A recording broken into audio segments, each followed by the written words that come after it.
Let's hear the reaction also of Dr. Okumbe as well. When it comes to communication, I think this is the first time we saw maybe Ministry of Foreign Affairs really reacting to the coronavirus situation. Should we be getting more regular, communique from the government as far as the situation is concerned? How is it worsening? We are aware that now we have cases in Africa as well, Egypt and Algeria, yeah, right, as it is right now. I was seeing cases of Ghana. I don't know if that is really confirmed as well. But of course, if now it has come to this continent as well, and we had the World Health Organization also saying that we lack the, fundamental capacity to tackle this, a pandemic, if it will be pandemic at some point. What will be your reaction? Situational leadership. Do we fumble and bumble along the way, trying to grope in the air to get things going? I think this situates leadership where it belongs, really. The case of coronavirus, the case of the locusts that we are talking about here. When I saw this on social media, I thought it was a joke. And so I ignored it. I thought it wasn't going to happen, really. But alas, it was true, that these fellows came. And up to now, nobody knows. Not even the minister knows what is going on. Nobody knows this.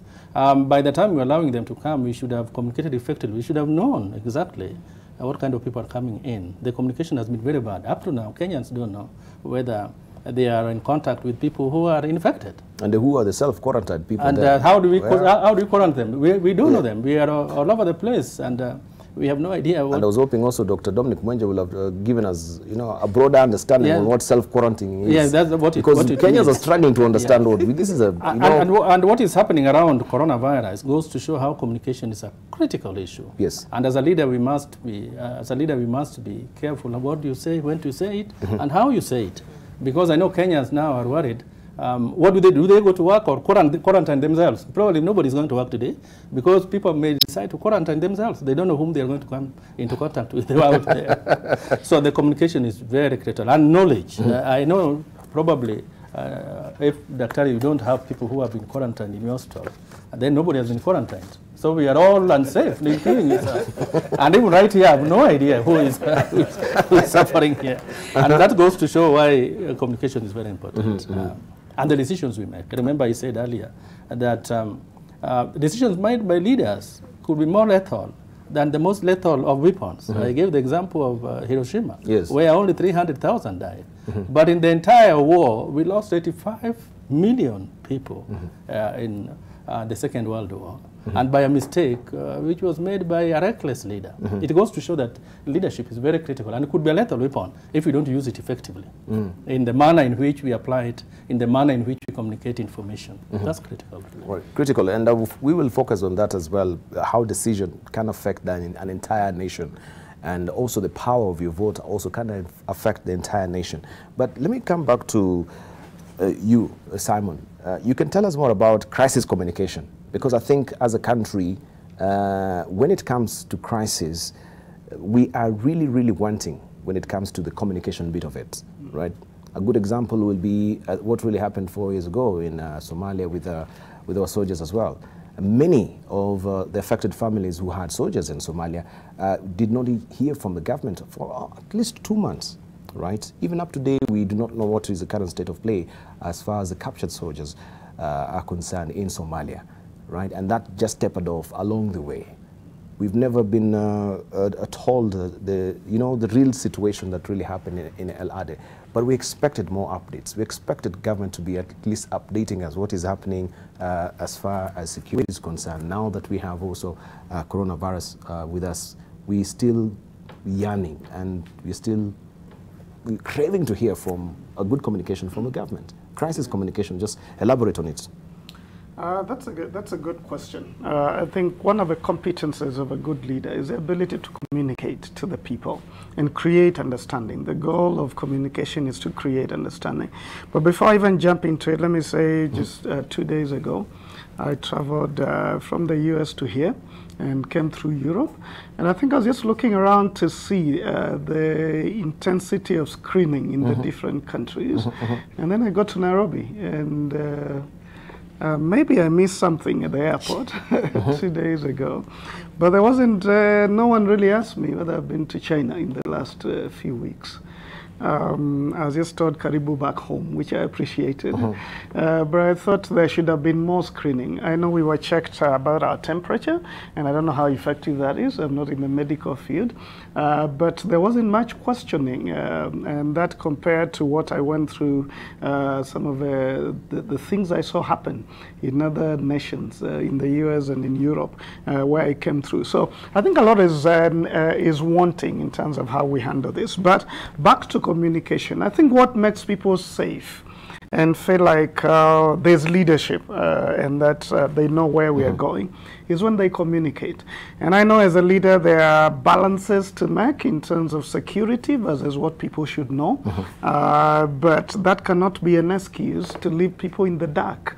I think when people leave people in the dark, then you brew up speculation. And with social media, everybody will say what they think is happening. So it's only prudent for government to have, number one would be clear communication. What is going on, where we are, what is coronavirus? Many of us are still wondering. We don't have all the details except what we read. There isn't a good communication strategy, so clear communication.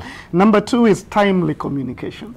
It's not only clear, but it's given at the right time and to the right people. And of course, thirdly, is communication that leads to action. I think for me, communication is not just to say, oh, there's danger out there. It's to say, here are the steps of what you could do in case you feel like this, or in case you think you've met someone who has the virus, or in case this and that happens, even to the other hospitals. I think what you've said is it doesn't look like there's communication about, you know, we're talking about Kenyatta, but there are other hospitals. Is there communication that brings all of us together and has clear steps of what we should do? And lastly, I think it's communication that creates peace to the people. The people get to understand it's okay. Because in crisis, everybody panics. Everybody is scared. And the communication, crisis communication, needs to assure the people that it's going to be okay, we will deal with it. And the people should appear like they're dealing with it. If you tell us we'll deal with it and we can see you're not dealing with it, then of course your communication means nothing. So regular communication, clear communication, the kind of communication that creates peace, and the kind of communication that leads to action steps. What should we do? Right, Tufi.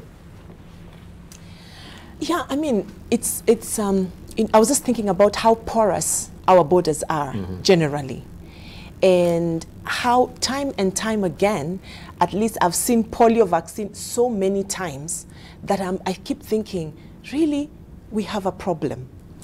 But the other bit I was thinking about is with the Chinese who arrived, do we know where they went to? Do we know where they are going? Do we know who they are going to interact with? And are the places where they are meant to be going are in alert?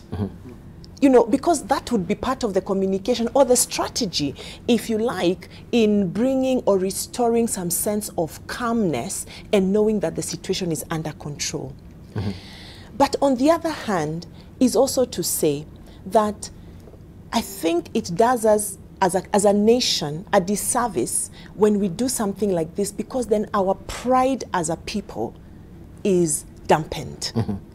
So we lose that sense of national pride. You know, there used to be a time when we used to have a pledge where you pledge to the loyalty, you know, to support the nation and so on. But you see, there are things that when we do, or when it's done at a national level, it makes you not proud of that country. So you cease wanting to defend the nation. You cease wanting to stand for the nation. And I think that when you lose that pride, then it's very difficult to come together and join together. Because now we go back to man eat man. Every man for himself, and then God will somehow take care of us. But for now, every man will eat for themselves. Yeah. All right. Let's hear from Dominic Mwenja. Then we gravitate the discussion now to also the leadership in Nairobi County.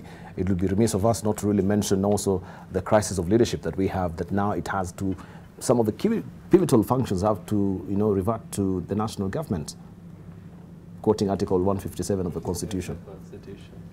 And then, of course, there was the debate that you had in the Senate, I believe, yesterday on the same. Or the public participation that was not really. Yeah. So where do we really stand in? I think we really caught up also on the sharp edge of the horn of dilemma. Yeah, I think, Dibal, we have a deficit of thought leadership in a lot of ways in this country, where people who have a vision for, let's say, for this city or for this country, and you sit down with people of knowledge and people of expert, and you figure out how are we going to move from here to here.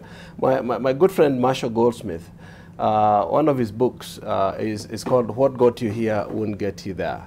That means that which has gotten you successful up to where you are will not be able to get you to where you need to be, and therefore you have to figure out what is this that's missing in between where I want to go and what I have now. If you don't understand that and you're not able to figure that out, then you're always going to be there. And the same thing that I said about like our economy now. Let me go back to the economy where we are, so that we can start rethinking our thinking, so that we can get where we want to get.